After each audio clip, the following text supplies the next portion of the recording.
Hello and welcome to Tuesday NEWSDAY, your number one resource for the entire week's worth of VR news. So I know on this channel it seems like new headsets drop all the time, like last week for example, the Chinese iQOO2 Pro dropped, and I made it out to be a big deal, which it is to be fair, but what I didn't know is that that headset as well as many others are part of something far bigger that I didn't expect. This week's VR news is probably some of the most important that I've covered in months, because Qualcomm just dropped a bomb on the VR industry. This is fresh stuff, and the embargo on it literally dropped today, so buckle up. This is what the next 10 years of VR and XR look like according to leaders in the industry as a whole. From the former HTC CEO leaving HTC to essentially create a VR startup to compete with Oculus Quest, to the biggest tech companies in the world collaborating on the proposed future of this technology. This is an action-packed episode, so let's just get right into the news. Just today, Qualcomm, the company behind the new XR2 chip that will power future VR and AR devices, and the company that makes the chip that powers the Oculus Quest, dropped a major press announcement. The headline being, world-leading operators plan to make XR part of their 5G offerings for consumers and enterprises within the next year. Highlighted in this press announcement are the basics of how Qualcomm and their partners plan on accomplishing this task, as well as a roadmap for what the next 10 years of XR development looks like. And in case you're wondering what XR means, it's pretty much just the industry term for VR, virtual reality, and AR, augmented reality put together.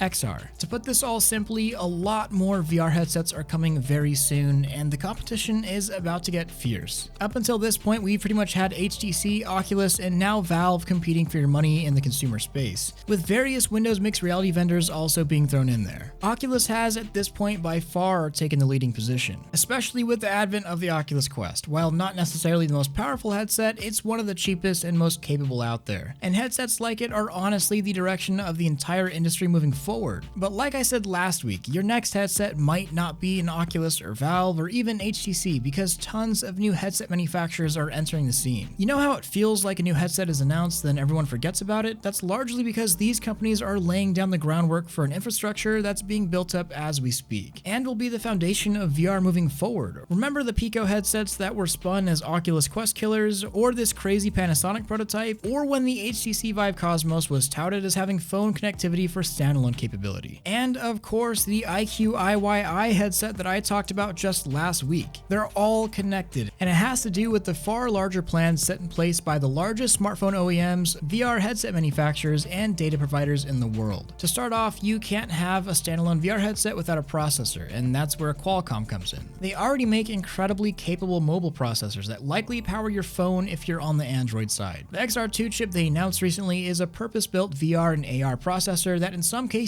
doubles the performance of the Snapdragon 835 that we see in the Oculus Quest, and it's 5G capable. That's cool and all, but what's also a big deal is this. Qualcomm is trying to push out headsets from manufacturers in just the next few months using their new chips, but there has to be a standard to it. This is why the next important part is that Qualcomm is creating a certification system, and if you pass it, your hardware gets an official Qualcomm XR optimized badge. Think of this as buying a Nintendo certified game in the 80s or 90s. You know the game is of quality by just seeing that badge. This is the same idea. Having 12 new headset manufacturers rush to market with new VR headsets could honestly crash the VR market. It could be way too much too quickly. And lacking a standardized system for cross-compatibility is just a terrible idea. So that certification system has been put in place to ensure compatibility across the board and to ensure optimized headsets and software. And then there's the big part, 5G compatibility, but I'll get into that in just a second. First, I want to talk about this story regarding HTC's former CEO. We all know the trouble that HTC has gotten itself into with the split focus on enterprise and consumer VR, and the shaky launch of the Cosmos. It all eventually led to Peter Chow leaving HTC entirely. He was the former CEO. Well, this guy didn't just leave for any reason. He's actually created his own VR hardware startup and is looking to be directly targeting the Oculus Quest. Chow now leads a company called called XRSpace and is going to be launching a new VR headset called the Mova later this year. And there's something not only exciting but special about this headset. It's powered by a Snapdragon 845, uses hand tracking as its primary controller input. It's going to have support for outside-in tracking and controllers using sensors of some type described as being smaller than current lighthouses, is 5G capable, and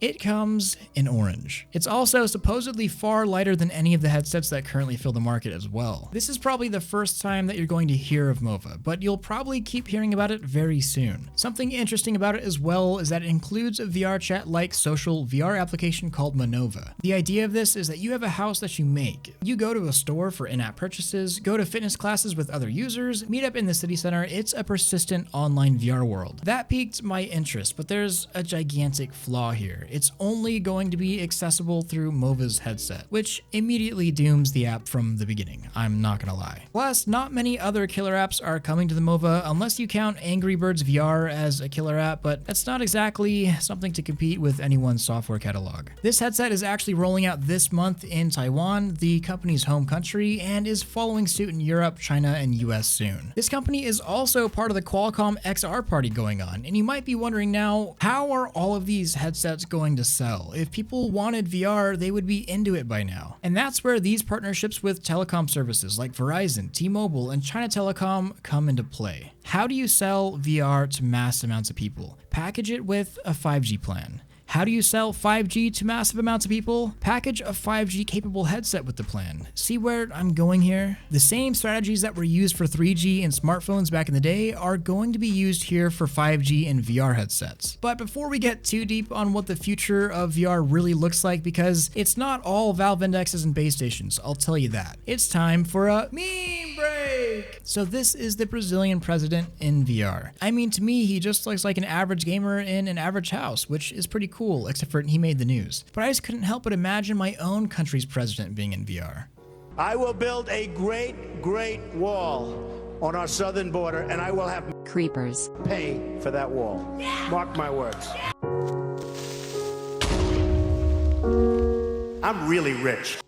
And now, back to the news. So 5G and VR is the conversation being had at the moment. Here's a quote from Qualcomm. XR viewers are glasses tethered to a 5G-enabled smartphone via USB-C cable. XR viewers unlock a new generation of immersive experiences using 5G-enabled smartphones that provide high bandwidth and low latency, which is essential for high-quality XR. Consumers' favorite smartphone applications can become augmented reality experiences right in front of their eyes. Or workplace meetings can be revolutionized through holographic telepresence with virtual collaboration platforms, as XR and 5G come together to transform how the world connects, communicates, and consumes content, end quote. According to Qualcomm, 5G will allow standalone VR headsets to utilize power equal to that of a home PC VR system, completely wireless and for far cheaper on everyone involved, kickstarting the first wave of truly consumer viable VR headsets for a mass audience. Imagine an Oculus Quest for $400, but being able to play Half-Life Alyx wirelessly without ever owning a PC. That's a small, limited example of what 5G can offer, and these companies know that. It's not dependent on whether you have fiber internet or are close to a server like Stadia. If you're connected through 5G, the predictive AI-powered software and low latency of the networks handle the rest and make something very difficult like content streaming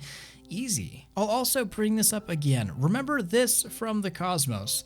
Talk about foreshadowing. That wasn't a joke. I can bet that we'll be hearing about what that little USB-C cable that promised smartphone tethering is capable of pretty soon, because HTC is a major contributor to this whole project. Like I said, VR will likely be sold alongside 5G, becoming a new standard. The biggest companies in the world are all a part of this, which is the biggest VR push in history. This includes the telecom companies, and I gotta say, if we were looking for a way to target mass adoption of VR, this is it. And this may be one of the most important things that's happened to the industry yet. Just take a look at this projected growth graph. This isn't just made by anyone either. That's a 220% increase in yearly sales by just 2023. This is not a drill, and it's not a joke. Here's what the next 10 years look like in a simple infographic according to Qualcomm. This is what we have now. In 1 to 4 years, the systems will be entirely wireless. Within 5 to 10 years, AR and VR technologies will completely converge with the compute unit potential as well, taking the place space of phones and headsets all together. It's a weird future, but it's the one that's imagined by all of these companies, and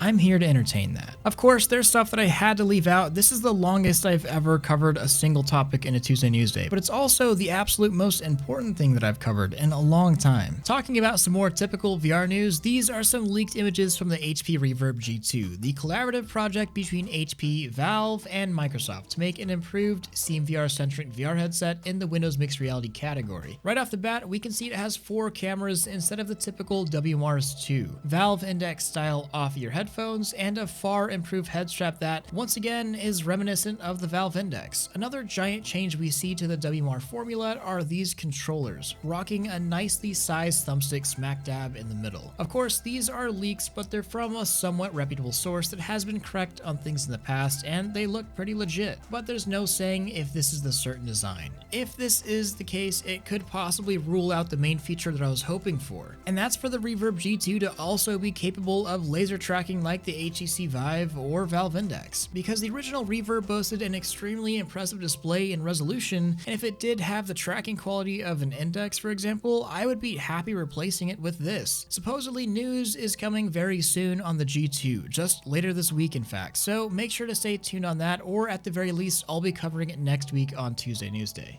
And I've got a few small things I want to touch on before we're done here, and this is the first one. A sweet Ford racing car that is the first to ever be completely designed using entirely VR, cutting down on the time as well as resources needed for the design drastically. Normally, designs like this are made using multiple clay and foam models, sculpted by hand and wind tested, versus this car, which was designed entirely using VR and simulations. Cool stuff. Enterprise VR applications are growing all the time, and this is just another clear example of that. For gaming news, I do want to give a little shout to this game. I have for a long time been harping on studios for trying to launch online multiplayer only VR shooters for $20 to $30 each, as just the buy-in cost. It's led to the sad death of many VR games, like Space Junkies or the lower populations in Onward or Contractors, but no one can bite the bullet and launch a free-to-play game. However, this studio has. This is Blastworld, a brand new PvP and PvE games from the studio Hipfire Games. It's completely free, and while it has a few small bugs or things at the moment, it is brand new and has already received a few updates making the game better. It's free, go give it a shot. Steam store page is in the description. Spread some of that ThrillSeeker love, and reward a company working hard to deliver good content that's free to us. And now for question of the week from Trevor Bickle. What should I have for dinner? Tacos. And that was question of the week. Leave your own question and I may just answer yours next. I want to thank all of my Patreon supporters, especially my Omegas like Very Evil Shadow, Zimph, and Benji. I couldn't be doing any of this without you. Don't forget to like this video if you loved it, subscribe if you want more of this, and hit that freaking bell if you just can't live without it. Much love, Thrill out.